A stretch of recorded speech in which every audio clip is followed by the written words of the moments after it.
Al tiftechu lachem el divrei hasheker lemor. Heichal Adonai, Heichal Adonai, Heichal Adonai Hema. Very hard pasuk to do. We learned this already, remember? But it's very hard pasuk to play around with. Don't trust the false words being said. Heichal Adonai, Heichal Adonai, Heichal Adonai Hema. Okay, very hard to mefarish what exactly is going on here. A lot of Heichal Hashem is being said in this one pasuk. The Malbim reads it really nicely. Okay, says the Malbim like this. He starts off from the very beginning of the until we're going to read from the Malbim from the beginning of the chapter till here. He says, "Go stand in the Shar of Hashem." This was a very special prophecy, being told to the people who are coming to bring korbanot, just like Shushan said in Beit Hamikdash. Okay, they're coming to prostrate themselves before Hashem. V'choshvim, says the Malbim, and they think ki hakorbanot v'hishtachavaya hu ikar ha'maaseh hanirtza. They think that bringing the korban and bowing down to Hashem is the main service of God that Hashem wants.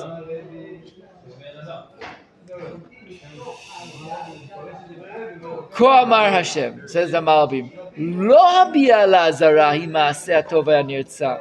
Coming to here is not what I want. Rak ha'maasim hatovim hem t'nai l'bia la'azara. There is a condition for people who can come in here. Not everyone can come into the Mikdash. There are conditions. You know what the condition is? Doing Ratzon Hashem. Doing Ratzon Hashem. He's going to say in a second what it is. Okay? What is it? Better your ways. Right? Says the Malbim, Ve'eshkena etchem b'makom hazeh. So the pshat of the pasuk is, I will have you dwell here in this place. But says the Malbim, no, what's eshkena etchem? I will dwell in you. Not dwell in the house. Not dwell in Beit HaMikdash. I will dwell, eshkena etchem. Eshkena means to dwell, like the Shechina. Is that the presence, the holy presence, what? In a person, not in a place? So this is what it's exactly what he's saying. Eshkena etchem, the Malbim explains it, I will dwell amongst you, inside you, the people. Okay, now look how he reads this into it. Just like it says in Truma, right? Vasitim, right? Vasuli Migdash. You guys know the continuation of the pasuk? Vasuli Migdash, they will make me a Migdash in Truma. V'shachanti betocham. Everyone says, what in the world does that mean? Vasuli Mikdash v'shachanti betocho. Right? They'll make me a Mishkan and I'll dwell in it. What is Vasiti Mishkan? Right? What is Vasuli Mikdash v'shachanti betocham mean? Among them. Says the Malbim, no. Hashem dwells in the people. The place and the people are not two different separate things. It is not, Hashem does put the Shechina in Beit HaMikdash. And Hashem also does the Shechina in Am Yisrael. They are one and the same. When Hashem dwells in the world, it is through Am Yisrael who are doing the will of Hashem, and it comes to fruition or comes to expression in the Mikdash. But you can't take them apart. It's not different. Watch what he says here, okay? Al tiftechu lachem el divrei hasheker. Don't trust the false words that say, Al tomru, listen carefully what the Malbim here says. Al tomru, don't say, Ki heichal Hashem hu heichal Hashem. Funny word. Don't say, he says, what are the divrei hasheker? The pshat reading of the pasuk. Al tiftechu, don't trust the divrei hasheker, lemor saying, Heichal Hashem, Heichal Hashem, Heichal Hashem hema. How do you divide that up? So he says, the Malbim divides it up like this. He says, don't trust the words that say, Heichal Hashem, Hu Heichal Hashem. That's the false word. Stop. Full break after the second Heichal Hashem. Don't trust that. Those are falsehoods. Because you know what Heichal Hashem is? Heichal Hashem Hema. Who is Heichal Hashem? They are Heichal Hashem. You are Heichal Hashem. Not Heichal Hashem is Heichal Hashem. Heichal Hashem is the the temple, okay, the palace of Hashem. Don't the Heichal Hashem isn't Heichal Hashem. You're Heichal Hashem. Heichal means palace. Palace, that's what it means. Yeah, Heichal. Halls. It means the halls. So, Rav, there is no significance for this in the third temple? Hold on. You're jumping way ahead, Yosef, but you're definitely on the right thought pattern here. In other words, I wouldn't say no significance, but the significance of a building is limited. This is exactly what he says now. Listen to what he says. Okay? Ritzono lamar, al tachshevu, shemitzad shu heichal Hashem, v'nivna l'shem Hashem, al yedei kach hu heichalo. Ritzono lamar she'yedei kach yishkon bo. Lo ken. Don't think that because it is it was made for Hashem and was sanctified for His name. Don't think that that's why He'll sit there. That has nothing to do with the fact that you made Him a house and that you bring sacrifices. Ma pitom. Why? Ki heichal Hashem hema. Ritzono lamar darkechem u'ma'alelechem hatovim. Your good actions and your good ways, they are heichal Hashem. Hem heichal Hashem. Al yadam yishkan sham b'kodesh. Through your actions, Hashem will dwell in Beit HaMikdash. Not the other way around. Not that there is what we call it, insurance policy. That there is a Mikdash and therefore Hashem is there. Ma pitom. It does not work that way. It works that Am Yisrael do Ritzon Hashem as they should, and then Hashem dwells in Beit HaMikdash. Why was the Beit HaMikdash destroyed? It's destroyed because of this. Both in Beit Rishon and Beit Sheni, the threat of Beit HaMikdash becoming destroyed is very, very great and very clear. It has nothing to do with if you're keeping up Avodat HaKorbanot or not. That has nothing to do with Beit HaMikdash. The Korbanot is something that needs to be done in Beit HaMikdash. It's the service of Shev in Beit HaMikdash. But a building without Am Yisrael doing Ritzon Hashem in their lives, it's worse than a body without a soul. It's worse than a body without a soul. A body without a soul is dead. A Mikdash that has people serving, doing evil in their day-to-day lives is allowing. What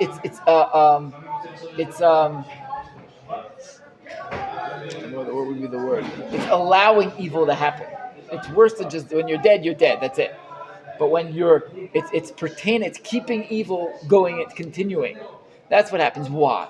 Because everyone thinks they're fine. That's what happens. They come to Beit HaMikdash, they bring a korban, and you go, what? What did I do wrong? I'm great. I'm perfect. I'm doing it. Exactly what you said. Came to Beit HaMikdash, daven Mariv, daven Shachrit, daven Mincha, put on tzitzis, put on tefillin, say korbanos. I'm great. I do everything right. Then you go to your room and you yell at your roommate because he bothered you a little bit, and you use his shampoo because it's his shampoo, and you go and you tell your friends how much you can't stand your roommate because he's driving you crazy and he's Lashon Hara, and you're great. But then you come back and I'm in shul, I'm done. And Hashem says, whoa.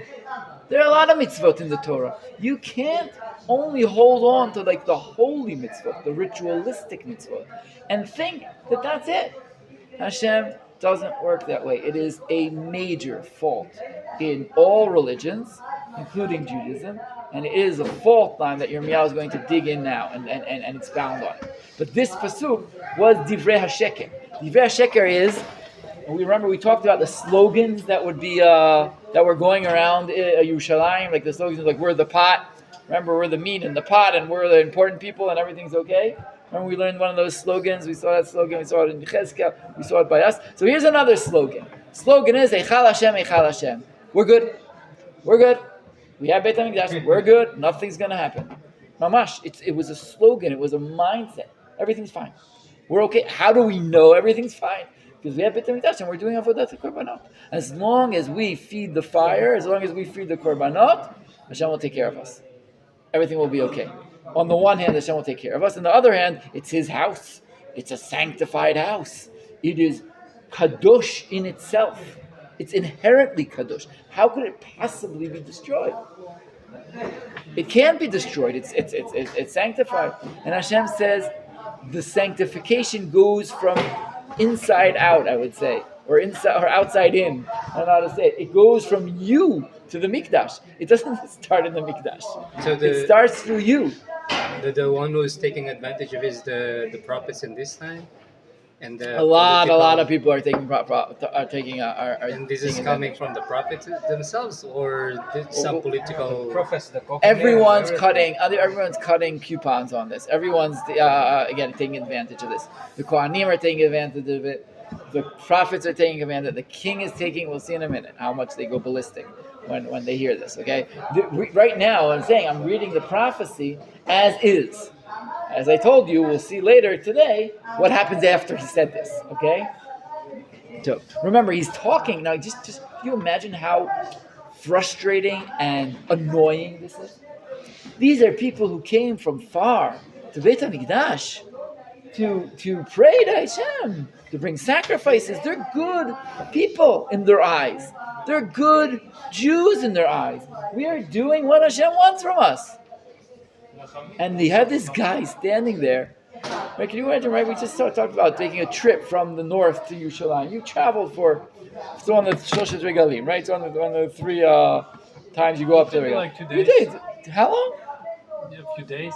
Yeah, more than a few days. You live up in the Galil. You live up in the Golan. You have family. You have little kids. I don't know if you've traveled with little kids and there's no car. It takes a long time. It takes you a week, maybe a week and a half. It's a whole masa. It's a whole thing. You stop. You talk. You maybe visit relatives on the way. It's like a whole thing. And you come here and then this guy gets up and he starts saying, it's all wrong. Well, just listen just how all wrong it is. Ki'im, says Yirmeyahu, Ki'im heitev tetivu et darkechem vet maldalechem. If you fix and better your ways and your actions. How do you do that? Im asot asu mishpat ben ish uven re'ehu. Do justice between man and his friend. Ger yatom v'almana lo ta'shoku. Don't take advantage of the ger, the yatom, the almana, the convert, and the orphan, and the widow. Don't take advantage of them. V'dam naki al tishpechu b'makom hazeh. And don't pour innocent blood in this place. Whoa, what's that referencing? Good reference what we talked about in Hosea Bismano. But whatever it's saying, there's also murder. And stop going after other gods. But they're going after the right God. Well, Oh, they're going. First of all, it doesn't seem like it's so. Not only that, there's a whole discussion here. What's first and what's second? Does he bring the more important things first? Does he bring the more important things last? There's a list here, right? We have not to do mishpat. Don't take advantage. Don't pour innocent blood, and don't go after other gods. Right? Again, I said that he wrote this in the background. usually yeah? it's the worst one are here at the end, like Avodah Zarah, that's- Shfichut Damim, and So there's just a machloket how to read this. In other words, how to read it. What's the worst, like Shfichut Damim and Avodah Zarah, or what he's saying, and this probably seems to be a better perush. He talks about what was more prevalent first. He says these are the things that are happening more. There's also Avodah Zarah. There's also murder. Now, murder, dam naki. You guys have to remember, mishpoch dam naki isn't highwaymen. It's not robbers on the roads. No, this is political assassinations. That's what they're talking about. That's dam naki. Dam naki is to kill the people who don't agree with you. That's usually what's being referenced here when it says lishpoch dam naki. In Menashe, when it calls that Menashe, the reason for Churban Beit HaMikdash, we learned this, if you guys remember in the very beginning, the intro to the book, how the king Menashe was the worst of all kings. He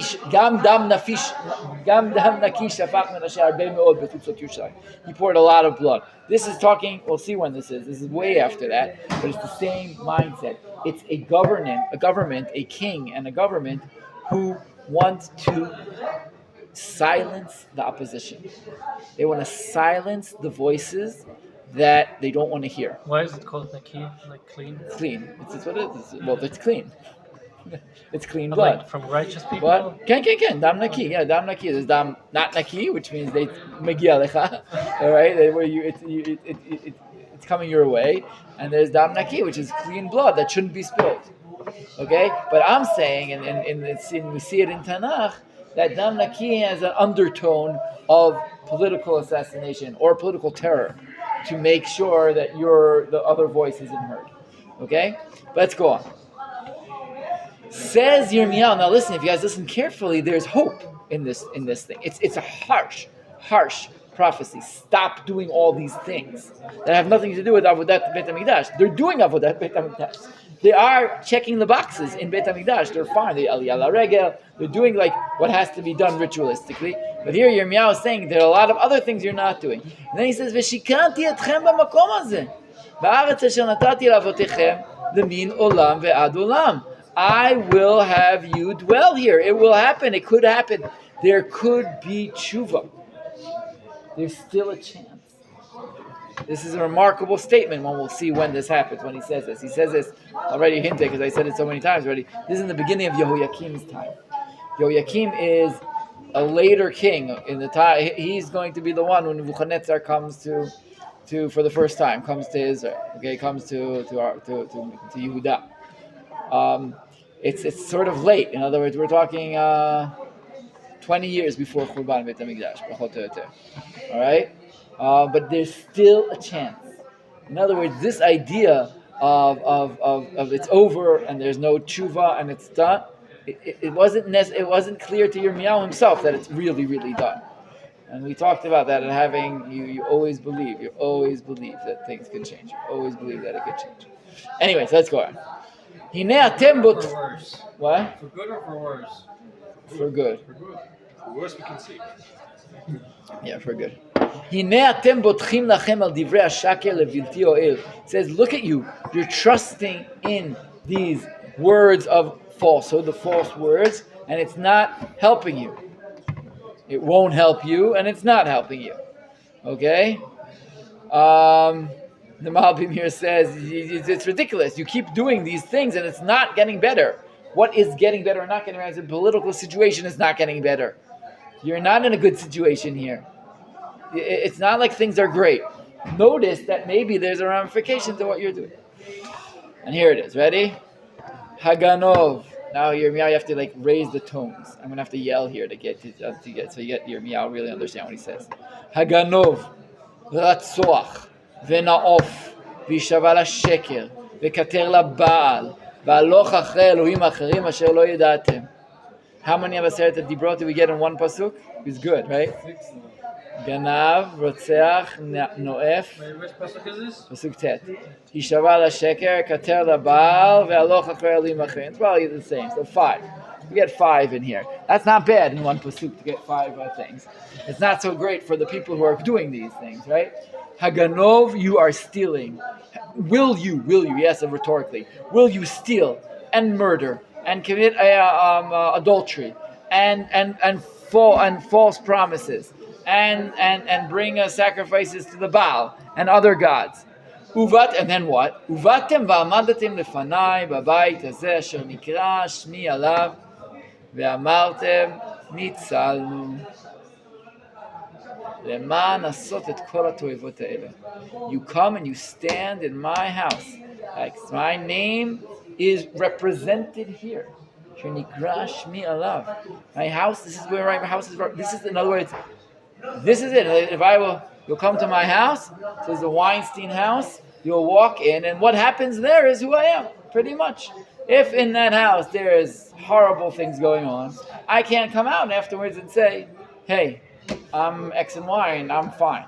No, with your house is who you are, right? You can't have your house in one way and you your other way.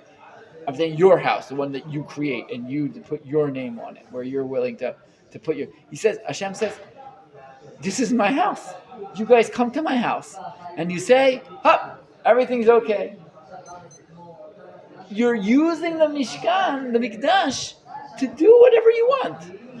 You guys are murdering and stealing and committing adultery and lying and Adultery and didn't say. Naof. Anof, yeah. Okay. בסדר? Adultery. Naof is adultery. Lo tinaf. You see it?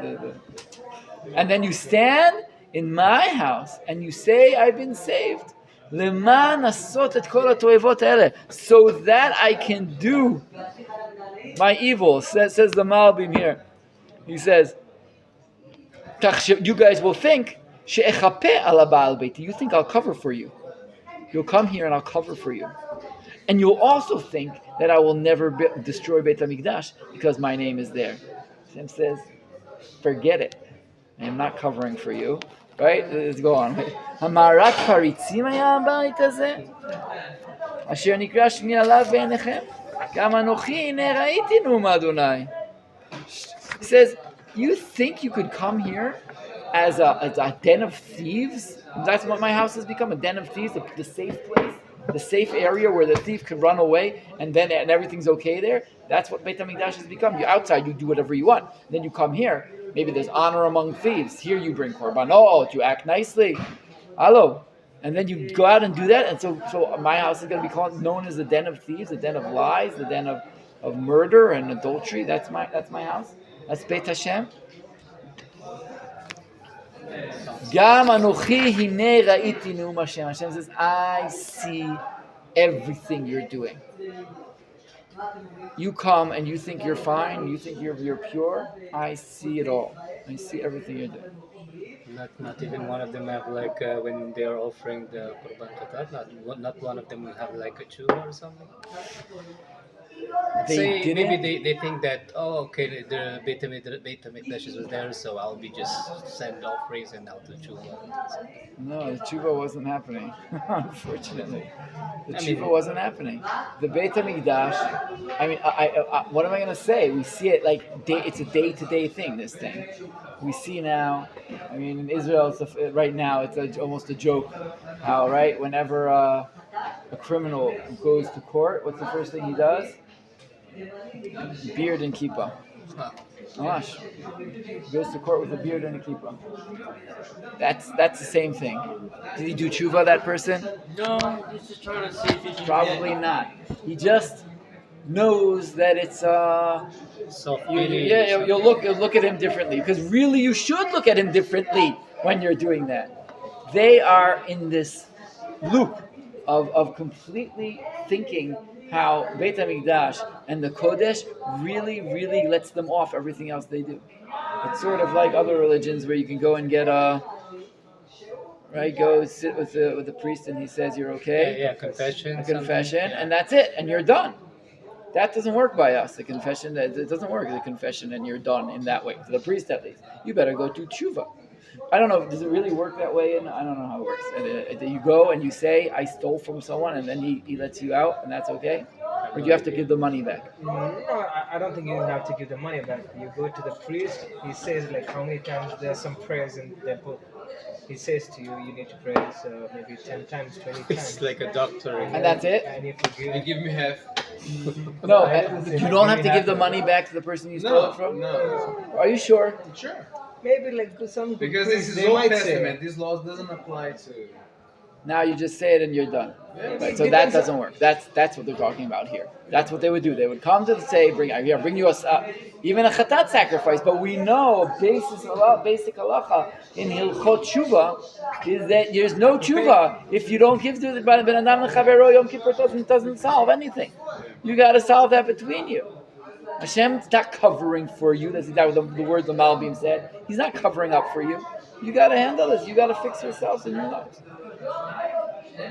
All right, and what about the fact that Beit HaMikdash is there and that it's a security card? Says Hashem, or Yirmeyahu here says in Hashem's name, Pasuk Yud Bet, Ki lechuna al mekomi asher b'Shilo, asher shikanti shmi sham barishona, u'u et asher asiti lo mipnei ra'at am Yisrael. Oh, you think I can't destroy my house? I have proof. Go to Shiloh. Shiloh, this is exactly what we learned in Shmuel in our class. You go to Shiloh and you'll see that I destroyed Shiloh. Shiloh was destroyed because they were doing the exact same thing you guys are doing right now. They didn't understand. The sons of Eli HaKohen, son of Eli the high priest, were corrupt. They were using privileges. They completely corrupted the service of God. But they were serving God. Same thing. And I destroyed it. And Hashem says, there is no mikdash without Heichal Hashem Hema, without you being a mikdash. No mikdash without you being a mikdash. As we pointed out in other classes, this is a spine-tingling statement about what we're thinking about now.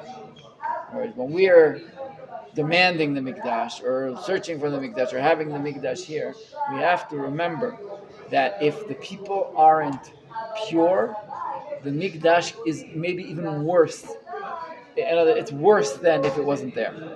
Because it gives the impression that you are religious. Okay, whether you're religious, that everything's okay, that Hashem is close to you. That's the image they had. That's the image, and then the mikdash can be a stumbling block. Hard for me to even say that. Yeah. But that's what Hashem is saying here. He says, "You've turned my house into a sanctuary for you to do everything you want to do." It's the opposite of what I want it to be. The mikdash is supposed to be a culmination of avodat Hashem, not the cover-up for doing things.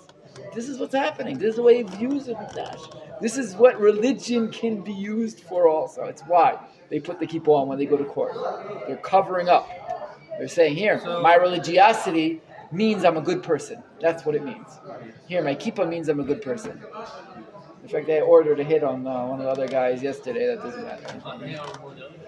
These crime lords in Israel, they come with a kippah on, and they say, or they go to Kubalim, I'm sorry if I say, they pay them a lot of money. They say everything will be okay. These are real things that happen. Not all the time, not everyone, not in all the places, but it's a danger. It's a danger. Like Yeah. some of these are like what? Former IDF soldiers because No. These are people in crime. But again, we don't have to get that far. We can find it in ourselves. I'm sure we can find it in ourselves that we manage to do all kinds of things we shouldn't be doing. But when we're coming and we're doing what we should be doing in the ritualistic part of religion, then then we're okay. And even if we're not these every time, sometimes we are like this. Sometimes we do stuff that Everyone does yeah, something. even it's not all the time. But here, there, you do this. Everyone sins, okay? religious. I'm sorry, it's on camera here. Everyone sins, okay? We all sin. Everyone sins every day. The question is, are you sorry you sinned and you're trying to rectify it? Or you're saying, what does this have to do with my religious practice? My actions here is X, and my religion is Y. Shabbos, I'm very good at Shabbos, I'm good at Kashrus, I'm good at very, very stringent. What does he care what I do anywhere else? Well, what does it matter what I do anywhere else? Right, that's why one of the most important parshiot of the Torah is Parshat Kedoshim.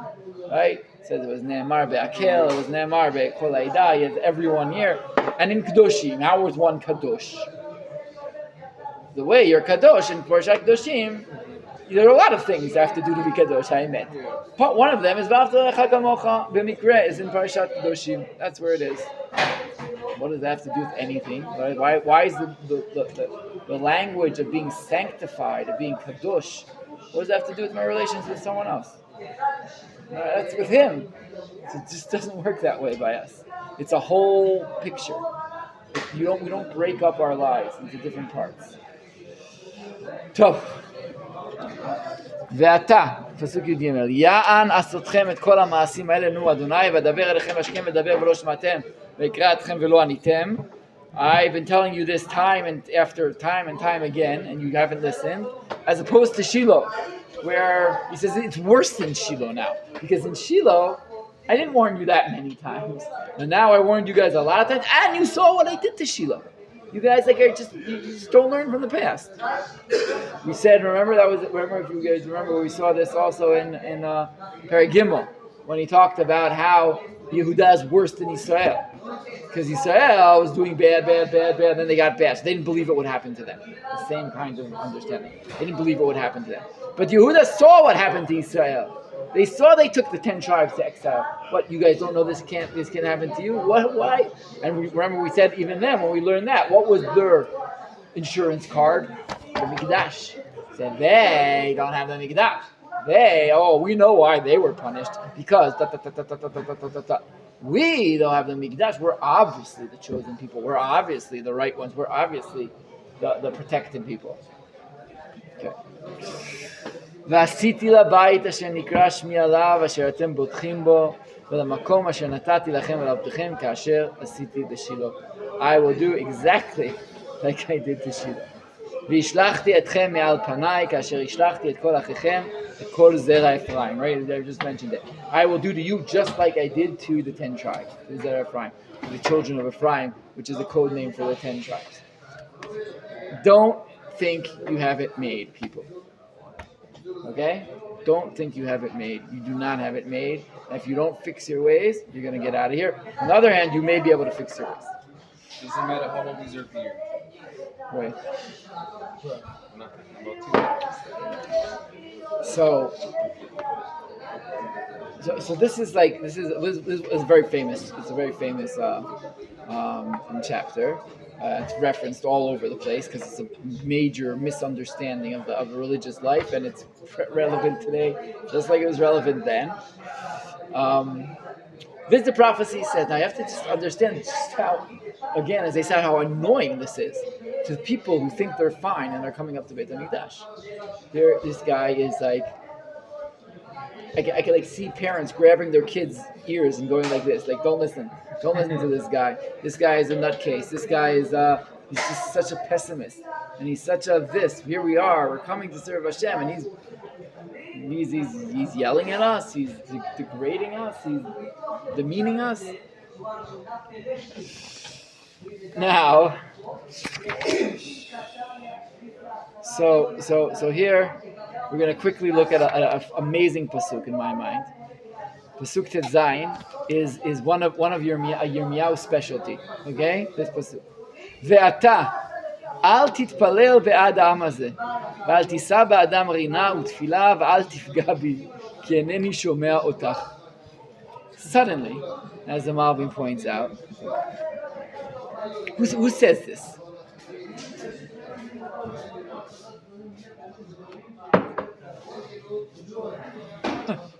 They're a different way. I'll read first the Mitzudot David. Ve'ata. He says to Yirmeyahu, let me explain the pasuk. Sorry, first. You don't daven for them, and don't try to raise them up. Don't bring up prayer and song for them, and don't talk to me. Al tifgabi. Al tifgabi doesn't don't hurt me. Hashem's not saying don't hurt me. Tifga is like when Yaakov goes to his place, it says vayifga b'makom vayalen sham. Another word for tefillah is pgia. In modern day Hebrew, pgia is to hurt someone. Yifga is to hurt. Poke me. What? Don't poke me. So pgia is a word for tefillah. It's one of the words. It's one of the like 10 names of prayer. Pgia is one of them. Okay. So he says this in 4. Al tifpalel, al tisa, al tifgabi, ki eneni shomea otach. I'm not listening to you, Yirmeyahu. Says the Mitzvah David, Yirmeyahu yedaber sha'al yitpalel ba'adam. Don't daven for them, Yirmeyahu. I don't want to hear you. Don't say anything. And the Malbim says, don't lead them in prayer. Don't join them in prayer. Stay away from this. Which means what? Which is we learned in the beginning of the chapter. Michlal lav ata shomea hen. If Hashem has to tell him, don't daven for them, what was Yirmeyahu planning to do? Daven for them. Right? That's what he was about to do. Well, Yirmeyahu, the prophet, this is like a glimpse into Yirmeyahu.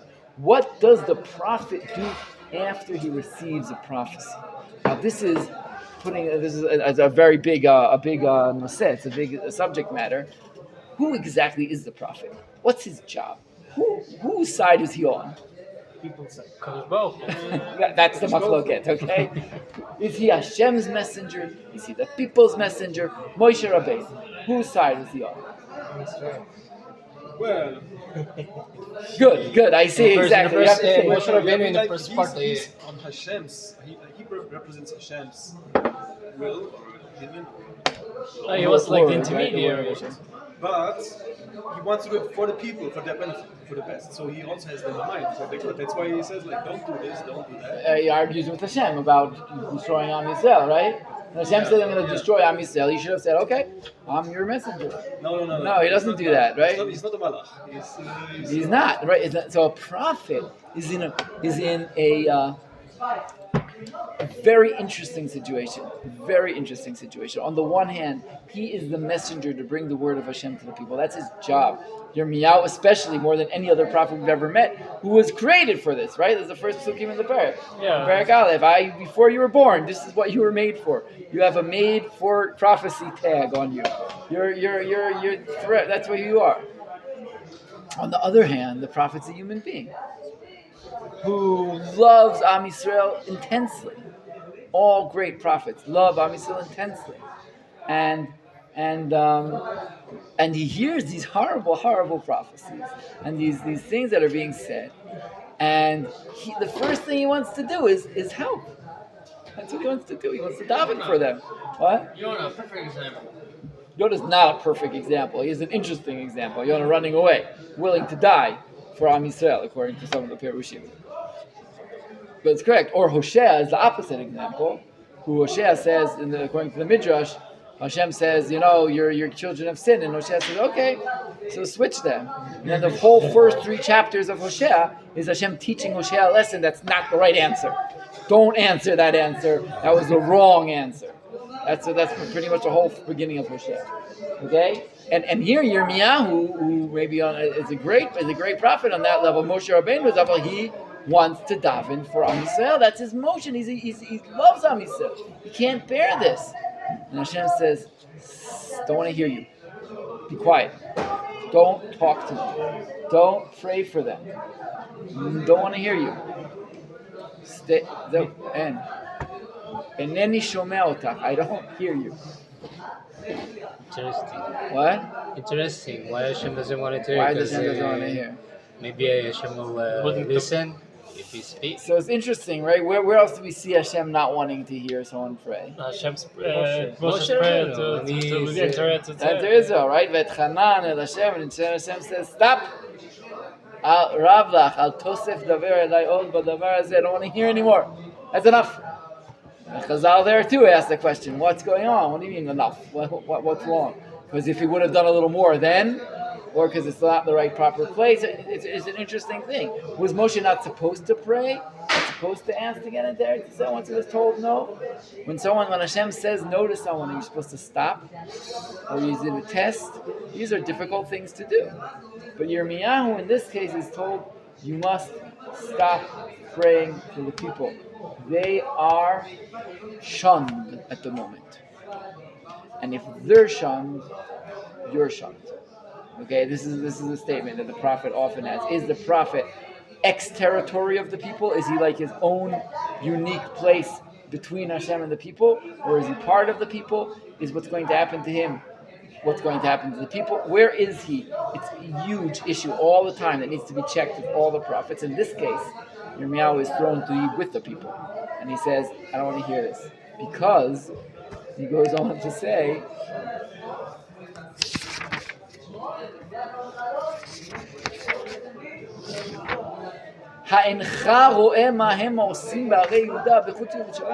don't you see what they're doing? He says to the prophet now. Now Hashem says to Yirmeyahu, this is in between them. The children are gathering sticks. The fathers light the fire. And the women knead the dough.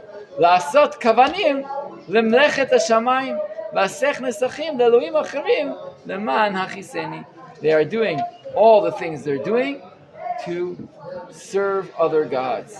And in this case, he's saying it's a family matter. There's no one to sit, there's no redeeming quality here to any family. The whole family, the children, the fathers, the mothers, everyone is part of this event. Now here, again, interesting, of all the things to say here, he uses Avodah Zarah. In other words, here he's just that's what's right, and in that sense, it proves that their Avodat Hashem itself is not proper. In other words, even that isn't there. if you would hope, what would Yirmeyahu pray for? What would he say? He would say, they're in Beit HaMikdash, Hashem. Give them credit for that. At least allow that they're bringing sacrifices. Here they are, they're in Beit HaMikdash. Hashem says, don't you see that the minute they leave here, they go home and start doing Avodah Zarah? Don't you see that? Even the redeeming quality of coming to Beit HaMikdash and doing Avodat Hashem, even that is wrong. It's wrong. It's not the way I want it to be done. They are serving Hashem. They do think they're serving Hashem, but at the same time they're serving Avodah Zarah. Hashem doesn't have that, right? Hashem is a zealous God. El Kana. We don't have this duo. Then we have an interesting pasuk. Look at pasuk Yutet. Ha'otiyeh machnisim. Right? Neum Adonai halo otam levan boshet pneim. You think this is affecting me? This is getting me mad? It's sort of funny because it really sounds like Hashem's mad right now in these psukim. It says, you think I'm mad? Halo otam. It affects them. Levan boshet pneim. They're going to be ashamed at the end of the day. It's for them. This is an important pasuk on sins. And sometimes we fall into a trap that we're angering Hashem in a sense. We always have to be careful, tread lightly when we use these what's the word? Amorphisms and anthropomorphisms. Anthropomorphism. Something anthro. So anthro is person, right? To make it human, to make God human. In other words, Hashem says it's true. They're doing all these evil things. They think this is it's for them. It's so much worse. Said there, the Malbim says, Hashem lo yitpa'el. V'akasa ne'ezmar etzel Hashem u'masha mekabel onesh. Hashem isn't affected by these things. Okay, but you know what happens when ki'ilu I get mad, they get hurt, and they really get hurt. It's nothing happens to me, but they really get hurt. It's for them. לכן כה אמר אדוני אלוהים הנה אפי וחמתי ניתכת אל המקום הזה על האדם ועל הבהמה ועל עץ השדה ועל פרי האדמה ובערה ולא תכפה. My anger and my wrath will be poured onto this place. Man, animals, even the fields, the trees of the field, and it will burn and will not be extinguished. What does it mean? What? What does it mean? It means everything's going to be destroyed, which is what's going to happen. What? Burning up this country. This is about the people. The land. Hashem's anger will destroy everything here in Yerushalayim, in Eretz Yisrael. That's the pshat of what it's going to be. Okay? Tov. Yafeh. Or not Yafeh, but that's the Nivuah we just saw. Please move on to Perek Kafvav. And again, as I said, I promised you a treat. This prophecy is in a context. Bereshit mamlechut Yehoyakim ben Yoshiyahu melech Yehuda. 26:1. Haya hadavar hazeh me'et Adonai lemo. In the very beginning of Yehoyakim. Now, just to quickly, you probably don't all remember all the different kings, right? Even though you should, I should cheat. I should chest test you guys. Yehoyakim, pro-Babylonian or pro-Egyptian? You don't look in my face and see what I react to. You have to put your words right out there. Pro-Babylonian or Egyptian? Is it the one with the Hilcias? The what? The Hilcias who found the book, is it the one? That's Yoshiyahu. No? No. Yoakim's the revolution guy. No, that's Yoshiyahu. How long did he reign? Yehoiakim is the one who the Egyptian king decided to put in charge because of what happened with the war and how he got tied. No, right. Ezra, Yafeh. Yehoyakim is after. No, Ezra Pidi. I like that. That's a good one. That Yehoyakim is the one who, after Paro comes down, remember, and he wipes out, he killed Yoshiyahu on his way up, takes back out Yehoyachaz when he goes down, and he puts another king in his place. Is the this 3 is months? Yehoyakim. What? Is the 3 months? The 3 months he takes. The 3 months was the pro-Babylonian. That was the first 3 months, Yehoyachaz. And then he puts in this guy, Yehoyakim. Okay, Yehoyakim is a king who is pro-Egyptian. We know, and we'll see throughout the book, he is a wicked king, not a good king. Okay, he is a king who, in his day, the social order is used by the king to gain power, to gain influence. Um, he has no problem stealing from the poor. He's a bad king on many, many, many different levels. Avodah Zarah isn't really the thing in his time. There is Avodah Zarah, but that's not really the thing. More a corrupt, more morally corrupt king. Okay, that's Yoyakim. All right. Anyway, so this is what. So Hashem. So this prophecy says, "Hadavar is Hashem mi'et Hashem lemor." Listen to the first pasuk. Ko amar Adonai, amod bechatzar bet Adonai, ודיברת על כל ערי יהודה באים להשתחוות בית אדוני, את כל הדברים אשר ציוויתי לך לדבר עליהם, אל תגרע דבר. Says, go stand in the courtyard of Beit Hashem to all the people coming out to bow down to Hashem.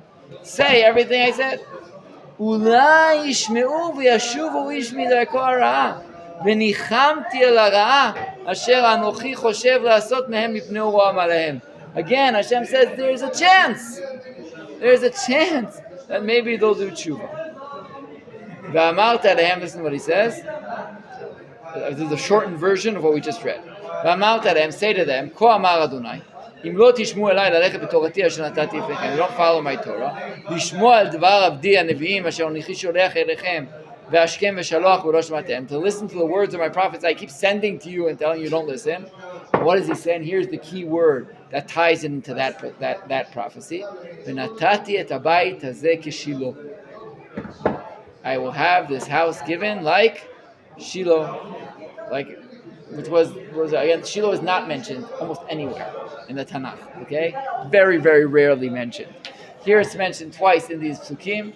Most Mefarshim understand this is the same prophecy. In other words, this is a shortened version of the prophecy in Perek Zayin, and it's not brought here to tell us the prophecy that you've already learned. It's brought here to tell us what happens after he gives the prophecy. ונתתי את הבית הזה כשילה ואת העיר הזאת אתן לקללה לכל גוי הארץ. Ad kan, a shortened version of what we saw. Ready? Now, what happens when someone stands and starts Behashem, all the people coming to Beit Hashem? This is what happens. Vayishmeu hakohanim v'nevim. Now we turned into story mode. Okay, everyone, we're in story mode now. Again, Yirmeyahu has like 0 stories in it. Yirmeyahu has quite a few stories in it, which makes it more user-friendly. Okay? וישמעו הכהנים והנביאים וכל העם את ירמיהו מדבר את הדברים האלה בבית אדוני. הכהנים, the Nevi'im, and the people. Hear Yirmeyahu saying all these things in the house of Hashem. Maybe if he goes somewhere else and says it, but in the house of Hashem, saying this house is turning into a den of thieves, and you guys are the thieves. It's not what they want. ויהי ככלות ירמיהו לדבר את כל אשר ציווה אדוני לדבר אל כל העם. They wait patiently until Yirmeyahu finishes saying everything. ויתפסו אותו הכהנים והנביאים וכל העם לאמור מות תמות. They grab him and they say, you will die. מות תמות. מדוע ניבאת בשם אדוני לאמור כשלא יהיה הבית הזה? והעיר הזאת תחרב מעין יושב. Why did you prophesize in the name of God? Or maybe you just say you have this dream, but you said in the name of Hashem, saying, like Shiloh will be this house, and this house will be destroyed, and the city will be destroyed. What chutzpah drove you to do something like that? How completely off are you? How can you? And you use Shem Hashem to say it? Chatzuf. No, it's worse than chatzuf.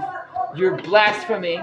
You're saying a false prophecy, and this is a subtext. You're breaking the people's belief in salvation.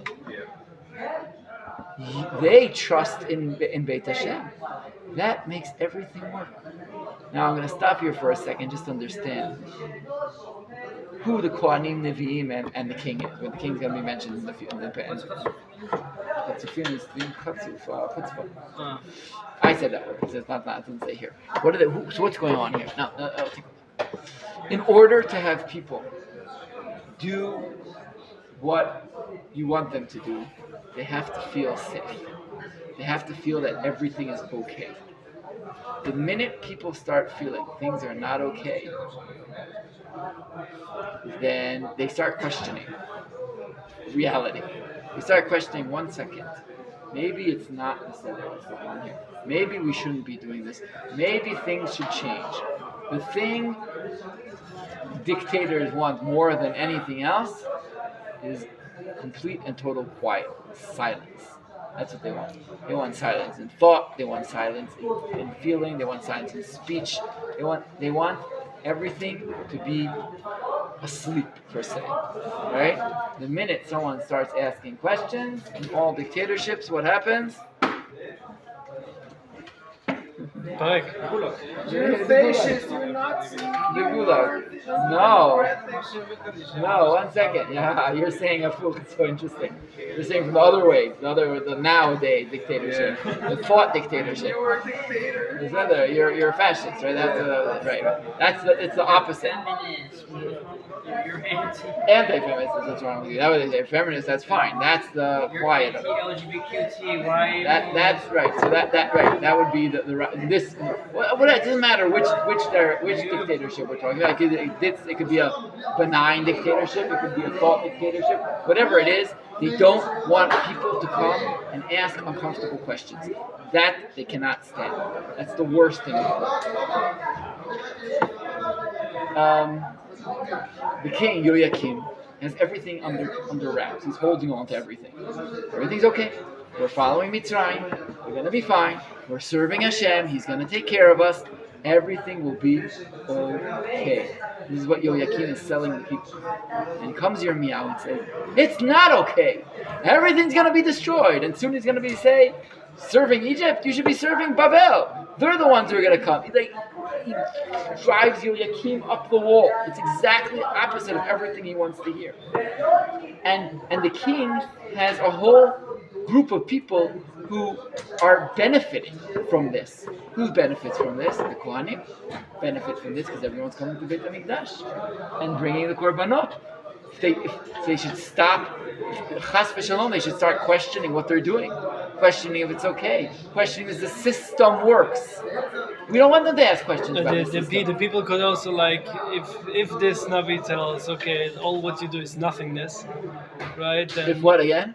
if Yirmiyah says, okay, all you do is for nothing and you should better yourself, I'd say might as well don't do it and go home to go to serve the Baal. That's what happens when the Mikdash is destroyed. That's exactly what happens. When the Mikdash is destroyed, Hashem says, go home. I don't want you here. You're going to see that in the next half of Perek Zayin. That's exactly what they're going to say. I didn't read it, but it's going to continue. We're going to go back there afterwards after we finish this. Okay? And in a sense, you're right. They're not going to get their korbanot. They're going to get up. That's what happened in Shiloh. In Shiloh, Hashem said, "You think this is the service of God? Okay.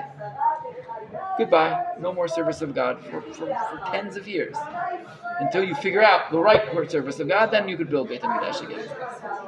Shlomo will build Beit HaMikdash tens of years after the destruction of Shiloh. Shaul and David.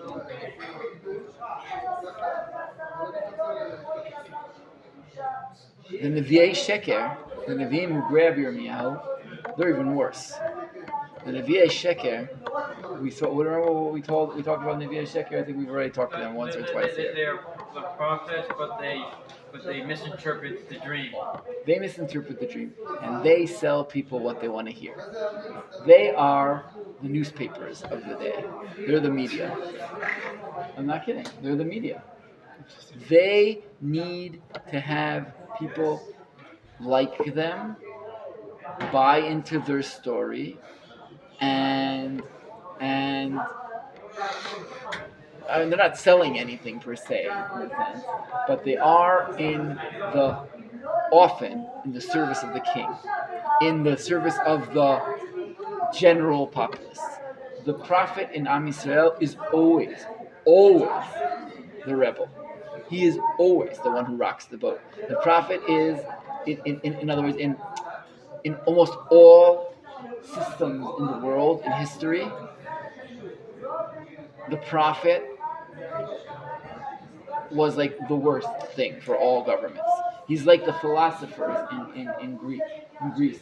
who very often were killed by the king for stirring up trouble. Some worked with the king, but very often they were asking uncomfortable truths and questions or bringing out things, and they would be killed. That's what they do. Apropos what they want to do to Yirmeyahu. This is what in Yirmeyahu again, he says at the same time as Aristotle. No, these are things. These people who come and start asking questions, they're the worst for all the shit. And the press, who is selling the people a story and a understanding and a mindset, and they're the darlings of the people. They don't want to hear anything else. Yirmeyahu is punching holes in everyone's world, punching holes in the king's world, in the people, and the people who have this yummy, great dream. Why are you destroying our dream? We're good. We're good. The Kohanim tell us we're good. The prophets tell us they're good. The king tells us we're good. We're good. We're bringing korbanot. And you come and you say that we're thieves and liars and cheats and adulterers and murderers. We don't want to hear that. Just to say how much this is relevant in worlds where you're being told what is so many times. You're being told how to read reality. You guys remember what I said, that the prophet's job on a deeper level, not what I said now is at one level, on a deeper level, the prophet's job is to bring Ritzon Hashem as is now. The Torah is an eternal truth. The prophet is the present truth. Together, they form the truth. Okay? The scholars, the Kohanim, by the way, the scholars, they're supposed to be the eternal truth. They bring forth the eternal truth. Kohanim were supposed to be teachers. So that's really what their major job almost is. One of their jobs is serving the Mikdash, one of their jobs is to be teachers. They hold on to the eternal truth. The prophet's supposed to bring the present truth. They say, what does Hashem want you to do now? How does Hashem interpret the events happening now? That's what their job is. Okay? That reading of the interpretation, people come to the prophet and say, what do I do? What do I do? What does it mean that this is happening? What does it mean that Bavel is getting stronger? Or Mitzrayim is getting stronger? Or what does it mean? Help us. What religious significance does this have?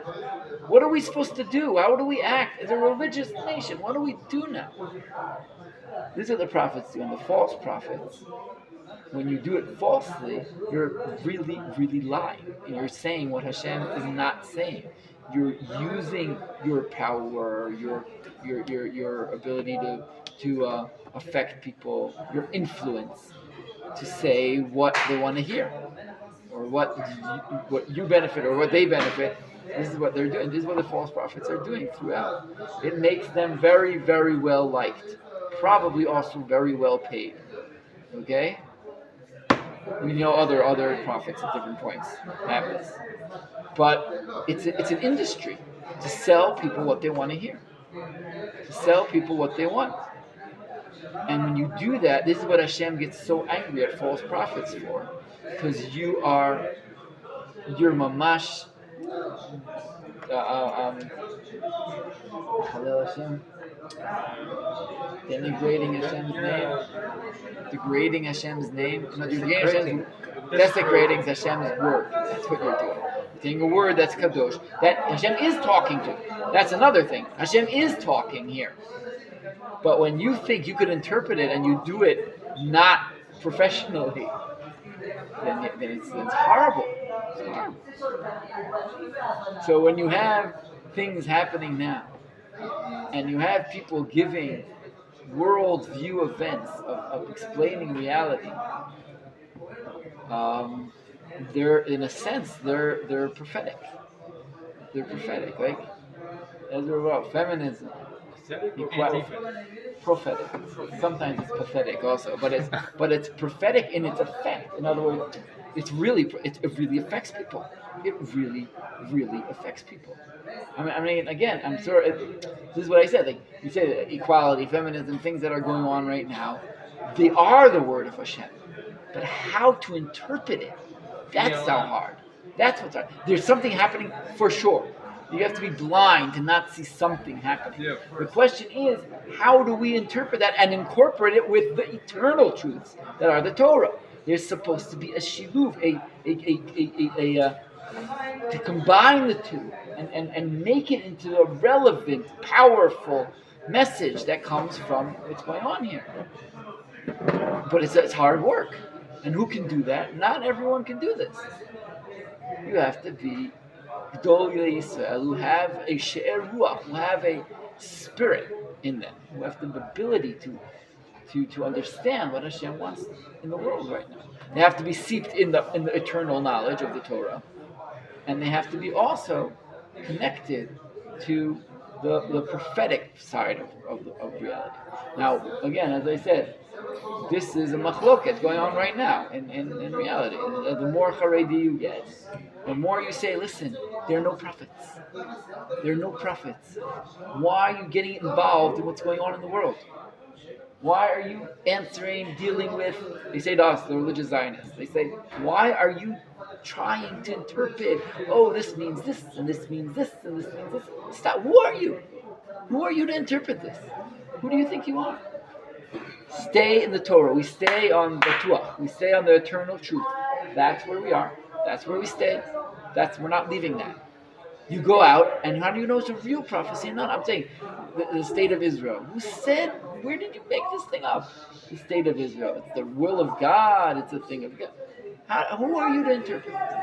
While the religious Zionist world says, how can you not try to interpret it? What are you blind? You can't hear? Hashem's talking to you. No, I don't hear Hashem. You have to try. You have to try. No, it doesn't say we're 100% right, but for sure we're going to try to do it. This is a huge machloket going on now. And this is a machloket that Yirmeyahu has with the false prophets. Both of them are trying to interpret reality. They interpret reality the exact opposite. Here's the thing: when Yirmeyahu was telling them like, what's going to happen after Noel, they didn't believe him Because they believed them. Right. Yeah. And they lost the war, and they lost the state of Israel for 70 years. But when the War of Independence happened, we gained some land, and then when the Six Day War happened, we gained 3 times the land. This is what they say. They say Sancheriv came. Right? Remember Sancheriv, the king of Ashur came. He came, and the miracle happened, and they were saved. So we're saved now. This is what they said. Another 70 years is nothing in our time. Happened and they were saved. And when Ashur came on, that was where we talked about it. The major miracle of the time, Chizkiyahu's time. Huge army of Ashur all die in one night. Right. That's a huge miracle. Amisel says here, that's proof. Look at history. You see, we were saved. We're going to see another history come up later here. Interpretation is really, really difficult of history. To do it right, to do it godly, to do what Hashem wants to be saying in the evolving it and unfolding of history is very hard. And you can go to all kinds of interesting places, and they do go to all kinds of places, and we do go to all places. In Judaism, they go to all kinds of interesting places. From Reform saying, listen, this is what Hashem wants. This is the reality. I don't know if they even say that anymore. But in a deep level, that's what they're saying. This is what Hashem wants. This is the zeitgeist of the time, right? Is that the right word? Zeitgeist. This is the thought process of now. This is what we have to be doing. So we have to bend the eternal for the present. This is what we have to do. Listen, don't you hear what Hashem is saying? And the Orthodox, the traditional, look at that and say, ho, we've seen this one before. Every time we try to bend Hashem's will into everything that happens in the present, we lose. On the other hand, Yirmeyahu here is going to say, listen, you have to give in. Since when do we say something like that? You're going to have to give up to Melech Babel. And that's how you'll be saved. That's why Sefer, he was rebelling against Babel, lost. Nachon, but Yirmeyahu's statement is really not the usual statement to say. In other words, right, as I say, can you imagine what we would do, us here, would do to someone who says that, guys? You have to give the Arabs the Yudan Shimon. You just have to. And this is what Hashem wants now. That's for Whoa, sure. whoa, whoa, whoa. Oh, wait, but this is our If that was the reaction. case, we would have lost the War of Independence or the 6-Day War. There's no is that the case. We can't tell what Hashem wants or doesn't want. If some great Rav would say, listen, I've heard the voice of God, and what he wants us sure to tell do you that the to killing of- leave Israel, put our heads down, and let America take over. Let the UN take over. Or Weinstein, I can for sure tell you that that's probably not the case because the person who gave Gaza back to the Arabs, he had a heart attack the next day, and for the next 3 years he was in the hospital and died because of it. Ezra, you are a prophet. That's what you're doing right now. You are prophesying. I'm just stating history. No, you're not. You're interpreting history. Right. You put that It's one. just- You it's added just- 1 and 1. You said the Anybody fact that can he do had that. anyone Because can get a heart there's no attack. coincidence. He's right in this sense because there's no coincidence. One second. What do you think? The guy had a heart attack. Okay, but Yeah, because Hashem he had killed a bad heart. No, Oh, Hashem I just killed heard- him. You. No. I heard that what happened to somebody else, and everyone, and he told me this is what everyone says, and it's most likely correct. Everybody knows that. Just Everybody knows. You could be a false prophet here. Or a true prophet. Or a true prophet. Yeah. It's true. No, but I'm saying this is exactly the discussion that's happening right then, 2,000 years ago. This is exactly what they're dealing with. What does it mean? What does it mean? Babil's going up. Mitzrayim's going up. What does it mean? Oh, it's clear. That's what someone says. It's clear what it means. It's barur. That Hashem now that Mitzrayim took over, now everything's going to be fine. It's clear, and I'm sure they proved it in 100 different ways, 100 different coincidences, 100 different proofs in the psukim. They knew what they were doing. They weren't stupid. They had proved it, and they said it, and they convinced most of the people. And Yirmeyahu comes with his twist on history. And they're like, no. How much is it because it doesn't make sense? How much is it because it's uncomfortable? How much? Just like us, it's very hard to know what our decisions really are made at the end of the day. But these are the troubles they're in. Just understand this is what's happening there. What a real prophet is unique in that he's standing across from 100 different talking heads on every late night show and every news show where you bring the very smart, what they call the people who interpret reality. What are they called? The news. They're always the advisor to this and the advisor to this and the media advisor. They explain and they come on the news and they say, oh, this is what this means. This is what this political move means. The experts, right? The experts. This is what the political. This is what the social. This is what this means. And we all sit there and go, oh, that's what it means. Like who is this guy? What in the world does that have to do? He knows what this means. Now he's smart. He's not stupid. I But did social studies for 3 years or something. Can. No, but really, I'm telling you, 90% of the people of the world believe what these people tell them, and the more you hear it, the more you're convinced because he said it and he said it and he said it and he said it and he said it. So I guess it's right. If everyone says it, they must be right. How do we treat these people? Like Jews, not non-Jews, but Jews. Yeah. For example, the Chabad people think that Rabbi is Mashiach. Yeah. They are kind of. I'm not about you.